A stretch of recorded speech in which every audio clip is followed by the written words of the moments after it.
Hi all, welcome back to our channel My Bio Notes. So இந்த வீடியோல சில Neet MCQs தான் நம்ம டிஸ்கஸ் பண்ண போறோம். So வீடியோக்குள்ள போறதுக்கு முன்னாடி சேனல் சப்ஸ்கிரைப் பண்ணாதவங்க சப்ஸ்கிரைப் பண்ணிருங்க and also இந்த வீடியோ உங்களுக்கு பிடிச்சிருந்தா லைக் பண்ணுங்க, ஷேர் பண்ணுங்க, பெல் பட்டன் கிளிக் பண்ணுங்க. அப்பதான் நாங்க ஏதாவது வீடியோ போட்டா உங்களுக்கு நோட்டிஃபிகேஷன்ல வரும். So வாங்க நம்ம MCQs பார்க்கலாம். So first question பாத்தீங்க அப்படினா regeneration of damaged growing grass following grazing is largely due to. So grazing அப்புறம் grass ஓடது இது டேமேஜ் ஆயிருக்கும் இல்லையா ஒரு அது வந்து ரீஜெனரேட் ஆகிறது எதனால அப்படின்னு கேட்டிருக்காங்க. Is due to lateral meristema, apical meristema, intercalary meristema or secondary meristemaன்னு கேட்டிருக்காங்க. So the correct answer option is it is a direct question intercalary meristem தான். So that is the reason for the regeneration of damaged growing grass following grazing. So C is the correct answer option. So next question பார்க்கலாம். next பார்த்தீங்க அப்படின்னா root hair develop from the region of அப்படின்னு கேட்டிருக்காங்க. So root hair எதுலேருந்து develop ஆகும்?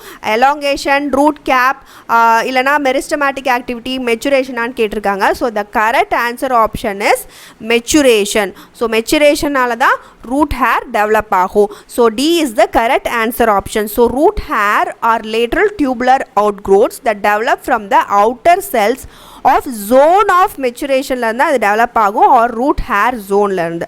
So maturation-னால தான் the root hair இந்த இதுல இருந்து தான் அந்த root hair வந்து டெவலப் ஆகுது. இது maturation-னால தான். So D is the correct answer option. Next question போலாம். next பாத்தீங்க அப்படின்னா phloem in gymnosperms lack. So gymnospermல இருக்க phloem எது lack பண்ணும் இந்த followingல?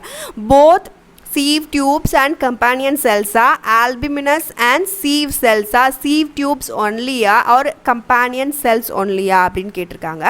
ஸோ இதில் எது கரெக்ட் ஆன்சர் ஆப்ஷன் உங்களுக்கே தெரியும். both sieve tubes and companion cells இது ஒரு டைரக்ட் கொஷின் தான். ஸோ phloem gymnospermல இருக்க phloem வந்து they lack both the sieve tubes and companion cells. So phloem is without companion cells and sieve tubes. This is also a easy one. Next பார்க்கலாம். next grass leaves curl inwards during very dry weather. Select the most appropriate reason from the following.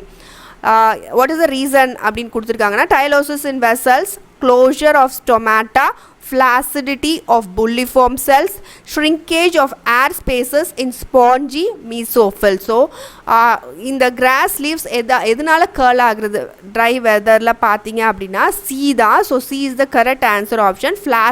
Flaccidity of bulliform cells. So grassesல மெயினாகவே இதில் வந்து they contain certain adaxial epidermal cells along the veins modify themselves into large empty colorless cells. So இதை தான் நம்ம வந்து bulliform cells அப்படின்னு சொல்கிறோம். So இந்த bulliform cells லீவ்ஸில் இருக்கிறது இந்த bulliform cells வந்து வாட்டரை வந்து அப்சார்ப் பண்ண பின்னாடி they get turgid, the leaf surface gets exposed. So when they are flaccid, அது flaccid-ஆக இருக்கும்போது due to water stress-ல இருக்கும் அது. So they make the leaves curl inwards to minimize water loss. So அதுக்காக தான் leaves curl ஆகுது to minimize the water loss. So C is the correct answer option. Next, which of the following statements given below is not true about formation of annual rings in tree? So எது not true? So மீதிலாம் true ஸ்டேட்மெண்ட்ஸாக இருக்கும். So annual rings are not prominent in trees of temperate ரீஜன்னு கொடுத்துருக்காங்க. So இதுவே தப்பு தான்.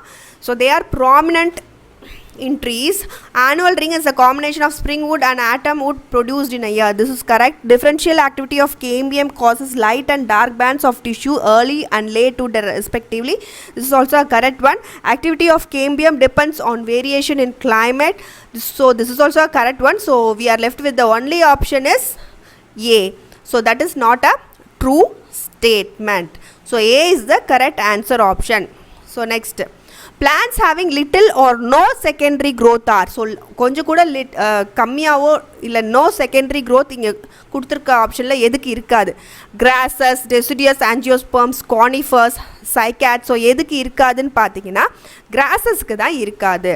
So they have no little or no growth. So monocots ஆனா இந்த grasses-ல they lack secondary growth because they lack meristem, namely the vascular cambium and cork cambium they lack. So இந்த conifers ஒரு example pinus எடுத்துக்கலாம் இல்ல cycas எடுத்துக்கலாம். So in these the vascular tissues are arranged into vascular bundle. அது வந்து angiospermல இருக்க மாதிரியே arrange ஆயிருக்கும். இந்த conifersலயும் cycadsலயும் they are open, so secondary growth is common in these forms. Ana grasses la they have no secondary growth. So A is the correct answer option. Next paakalam. 7th question pathina, which of the following is made up of dead cells nu ketirukanga? Collenchyma va, phellem ma, Phloem ma, xylem parenchyma va nu ketirukanga. Idu oru direct question da. So B da oru phellem. So idu da vandu dead cells illaya. So B is the correct answer option. The phellem or cork, it mainly has dead and compactly arranged rectangular cells that possess suberized cell walls. So in the suberized cell walls, they contain suberin. So suberize abdina meaning to impregnate suberin. So during the formation of corky tissue, this happens. So B is the correct answer option. Next paakalam. The balloon shaped structures called tyloses, they originate in the lumen of vessels, characterize the sapwood, are extensions of xylem parenchyma cells into vessels, are linked to the ascent of sap through xylem vessels and ketirukanga. So C is the correct answer option. So they are extensions of xylem parenchyma cells into vessels. So tyloses pathina they are balloon like extensions of the parenchyma cells, so that protrude into the lumen of a neighboring xylem vessel or trachea through a pit in the cell wall. So they are called tyloses. And tyloses they form most commonly in older woody tissue. அங்கே தான் டைலோசிஸ் form ஆகும், possibly in response to an injury. ஒரு injury வந்துச்சுன்னா they may eventually block the vessel and thus help prevent the spread of fungi and thus pathogen within the plant. So இதனால் பேத்தஜனும் ஃபங்கையும் spread ஆகிறது prevent ஆகும். டைலோசிஸ் may become filled with tannins, gums, pigments etc. giving heartwood. Heartwoodல அந்த dark கலருக்கு இதுதான் reason. It's dark colour and their walls can remain thin or become lignified. So they are extension of xylem parenchyma cells into vessels. Next, interfascicular cambium develops from the cells of. So interfascicular cambium எதுல இருந்து எந்த செல்ல இருந்து develop ஆகுதுன்னு கேக்குறாங்க. Cells of epidermis, endodermis, pericycle, medullary race, xylem parenchyma ன்னு கேட்டிருக்காங்க. So the correct answer option is C, medullary race. So yeah, it is also a direct question. ஒரு dicot stemல the cells of the cambium present between the primary xylem and the primary phloem is the intrafascicular cambium னு சொல்லுவோம் அத.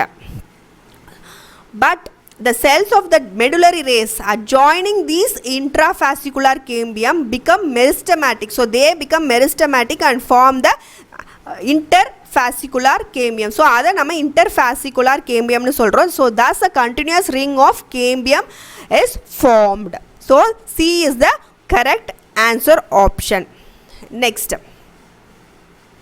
age of a tree can be estimated by. So how will you calculate the age of a tree? பாத்தீங்கன்னா number of annual rings, diameter of its heartwood, its height and girth, height and girth or biomass. எது அப்படின்னு பார்த்தீங்கன்னா A. So this is also a direct one. Number of annual rings, that's the correct answer option. So A. So thank you all for watching my video. N video உங்களுக்கு பிடிச்சிருந்தா like பண்ணுங்கள், share பண்ணுங்கள் and also bell button click பண்ணுங்கள். அப்போ தான் நாங்கள் ஏதாவது video போட்டால் உங்களுக்கு நோட்டிஃபிகேஷனில் வரும். And happy learning to you all. Thank you.